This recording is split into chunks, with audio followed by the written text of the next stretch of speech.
मागच्या एपिसोडमध्ये आपण सेल्फ ॲक्सेप्टन्स हे टूल पाहिलं होतं. या एपिसोडमध्ये आपण सेल्फ ॲनालिसिस या टूलवरती फोकस करणार आहोत. सेल्फ ॲनालिसिस आपल्याला पर्सनल ग्रोथसाठी, डेव्हलपमेंटसाठी, आपल्या अवेअरनेससाठी अत्यंत महत्त्वाचं टूल आहे.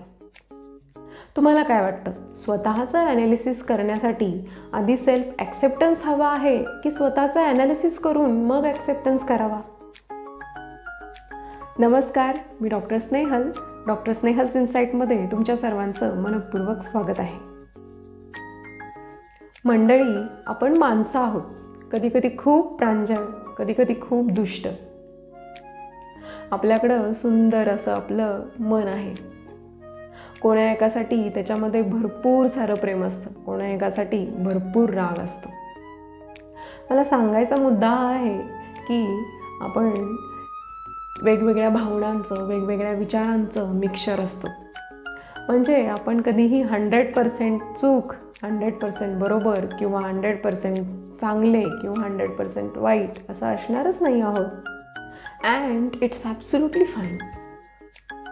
Sometimes it's okay not to be okay, right? कसं असतं ना, आपण स्वतःला अशा पद्धतीनं जेव्हा ॲक्सेप्ट करत नाही ना, तेव्हा आपण स्वतःला ओव्हर क्रिटिसाइज करतो. आपण स्वतःला अपराधी मानतो.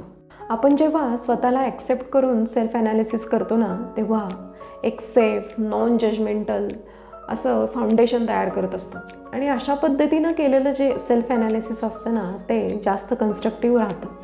त्यामुळे मला नेहमी वाटतं की सेल्फ ॲक्सेप्टन्स अलाउज अस अ ऑनेस्ट सेल्फ ॲनालिसिस.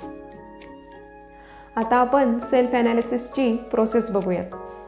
सगळ्यात पहिल्यांदा आपल्याला आपला ऑब्जेक्टिव्ह क्लिअर हवं आहे की आपण सेल्फ ॲनालिसिस का करत आहोत.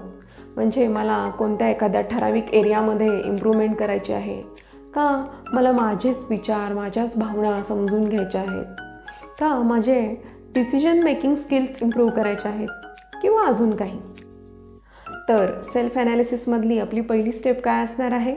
Set the clear objective. यातली दुसरी स्टेप असणार आहे रिफ्लेक्ट युअर पास्ट. म्हणजे आपण सेल्फ ॲनालिसिस करत असताना आपण आपल्या लाईफच्या पाठीमागे घडलेल्या घटनांचा आढावा घेणं गरजेचंच आहे. कारण तेव्हाच आपल्याला समजू शकतं की आपल्या आयुष्यात आलेल्या कोणकोणत्या घटनांनी आकार दिला, कोणकोणत्या लाईफ इव्हेंट्सनी आपल्याला घडवलं. कारण आपण त्यावेळी आपले बिहेवियरल पॅटर्न्स चेक करू शकतो. म्हणजे एखादं चॅलेंज आल्यानंतर मी त्याच्याशी कसं डील केलं, मी त्यावेळी त्या चॅलेंजला कसं फेस केलं. सेल्फ ॲनालिसिसच्या प्रोसेसमधली तिसरी आणि महत्त्वाची स्टेप म्हणजे assess your strengths and weaknesses. एक पेज घ्या, एक वही घ्या. तुमचे स्ट्रेंथ्स, तुमचे ॲसेट्स, तुमचे स्किल्स, तुमचे टॅलेंट्स लिहून काढा. आणि बघा की तुम्ही ठरवलेल्या गोलसाठी हे किती महत्त्वाचे ठरत आहेत.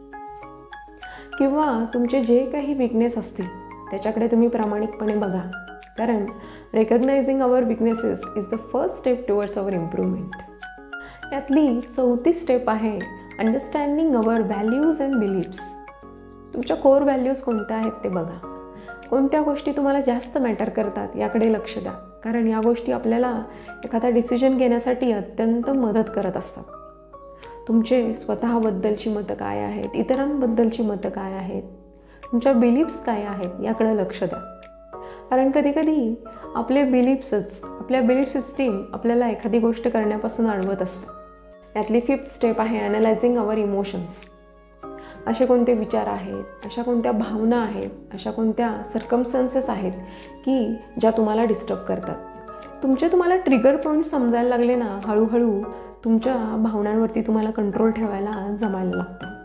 एक्झामाइन युअर रिलेशनशिप्स. यातला 6वा मुद्दा आहे. माणूस हा समाजप्रिय प्राणी आहे. वेगवेगळ्या नात्यांमध्ये तो अडकलेला असतो.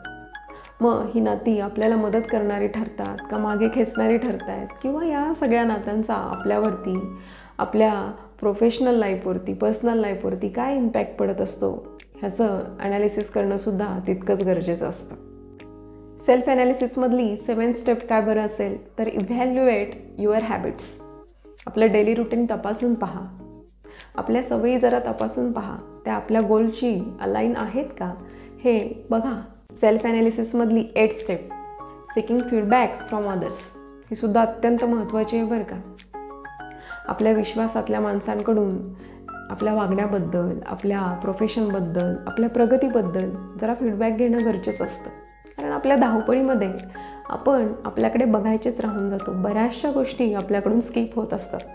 पण असे जर आपण आपल्या जवळच्या लोकांकडून, विश्वासातल्या लोकांकडून फीडबॅक घेतले तर आपल्याला बरेचसे व्हॅल्युएबल इन्साईट मिळून जात असतात. 9th स्टेप आहे set a plan for the personal growth. एक ॲक्शन प्लॅन तयार करायचा, त्यानुसार ॲक्शन घ्यायच्या, त्यानुसार वागण्याचा प्रयत्न करायचा आणि आपण ज्या काही प्रोसेसमधून जात आहोत ती रिव्ह्यू करत राहायची. सगळ्यात शेवटची आणि महत्त्वाची स्टेप म्हणजे काय आहे? Practice mindfulness and self compassion. Mindfulness म्हणजे काय? वर्तमान काळात राहून जगता येणं आणि स्वतःच्या विचारांकडे, भावनांकडे नॉन जजमेंटलरित्या पाहता येणं. सेल्फ कंपॅशन म्हणजे काय? Be kind to yourself. कारण सेल्फ असेसमेंट हा मोठा प्रवास आहे, तेव्हा स्वतःला जरा कंपॅशनेटली पाहता येणंसुद्धा फार गरजेचं असतं. सेल्फ ॲक्सेप्टन्स असेल ना तर मग हा सेल्फ ॲनालिसिसचा मोठा प्रवास अगदी सुखकर होऊन जातो. तर मंडळी, पुढच्या एपिसोडमध्ये असाच एखादा महत्त्वाचा विषय घेऊन आपण पुन्हा भेटू. तोपर्यंत धन्यवाद.